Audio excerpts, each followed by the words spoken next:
Daf Yomi Tractate Zevachim, page 98b, top of the page, not the first few words, but maybe the second line. It's the words Boy Rava. Boy Rava, Dam Rilmas, Vidam Khaz Malmau, Mishum Nugeu, Nugeu, Dino Mishum Balahu, Vihalabalahu.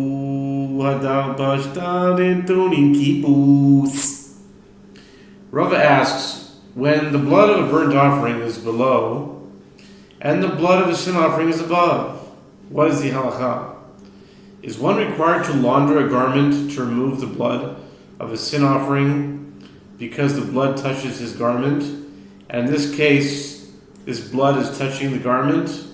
Or perhaps is one required to launder it because of the absorption of the blood into the garment, and in this case, since the garment has already absorbed the other blood, this garment did not absorb the blood. Rava then resolves his dilemma, ruling that such garments do not require laundering. Omer Rava pshitali dam al bigdo chotzets im tavachu eno chotzets Ravav al bigdo chotzets, v'imocher ochefu eno chotzets, boi Rava dam ochav al bigdo mahu. In a similar manner, with regard to the immersion of a garment that has become impure, Rava said, it is obvious to me that if there is blood on one's garment, it interposes between the water of immersion and the garment, such that the immersion is ineffective. But if he is a butcher used to having blood on his garments, the blood stain does not interpose, and the immersion is effective, since the substance is not considered an interposition if the one immersing is not particular about it. Similarly, if there is a stain of fat, revav, on one's garment, it interposes. But if he is a fat seller, if he sells fat, such a stain does not interpose. Rava asks, if there is both blood and fat on one's garment, when one immerses it, what's the halacha? Im tavachu tipukli mishum ravav. V'mocher ravav hu tipukli mishum dam. Lo tzricha David haleha ach lo kabid atanti kabid o dilma atanti nami lo kabid teku. Okay, this chapter ends off with a teku. This would be the 221st teku in the Babylonian Talmud. Okay, if he is a butcher, let's see here, in a similar regard to, okay, there we go. Zevachim 98b, the 221st teku in the Babylonian Talmud. Hadron alach, okay, let's read the Hadron alach dam chatat. Dam chatas, we shall return to you, Be'ezer Hashem, one day. The Gemara challenges the question, if he is a butcher, let me derive that the stain reposes due to the fat that he's not used to having on his garments, and conversely, if he's a seller of fat, let me derive that the stain interposes due to the stain of blood that he is not used to having on his garments. The Gemara explains, no, this question is not superfluous, it is necessary with regard to a person who works both as this, a butcher, and as that, a fat seller. And in such a case, the question is it that he is not particular with regard to one stain, but he is particular with regard to two stains, so that the immersion is ineffective? Or perhaps is it that he is not particular even with regard to two stains, as neither is unusual for him? The Gemara provides no answer, and therefore the question shall stand unresolved until the coming of Messiah, maybe soon and in our day. Hadron alach dam chatas.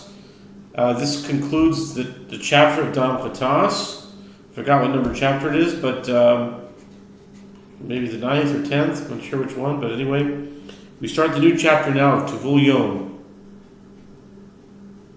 Tevul Yom.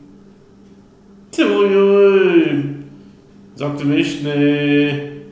Here we are. Tevul Yom. A priest who was ritually impure, who immersed that day, and is waiting for nightfall for the purification process to be completed, and a priest who has not yet brought an atonement offering to complete the purification process, for example, a Zav and a leper who did not bring their requisite atonement offerings, who are not yet permitted to partake of sacrificial meat, do not receive a share of sacrificial meat, along with the other members of the patrilineal priestly family serving in the temple that day, in order to partake of it in the evening after the offerings were sacrificed, even though after nightfall he would be permitted to partake of the offerings. Onein.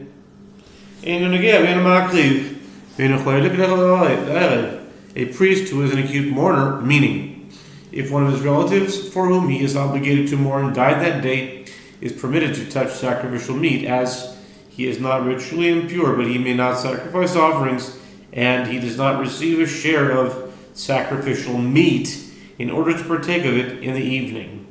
Bale mumin bein bale mumin oivrin bein bale mumin kivuin cholkin v'oichin avolo makrivin. Blemished priests, whether they are temporarily blemished or whether they are permanently blemished, receive a share and partake of the offerings with their priestly brethren, but do not sacrifice the offerings.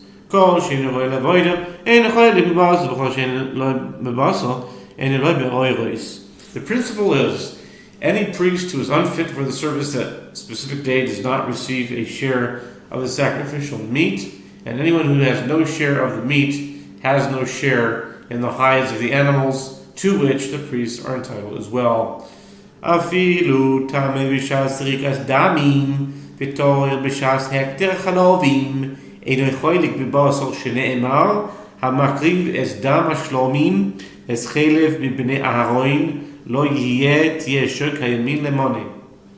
Even if the priest was ritually impure only at the time of the sprinkling of the blood of the offering, and he was pure at the time of the burning of the fats of that offering, he still does not receive a share of the meat, as it is stated, he that sacrifices the blood of the peace offerings and the fat from among the sons of Aaron shall have the right thigh for a portion. Leviticus 7:33.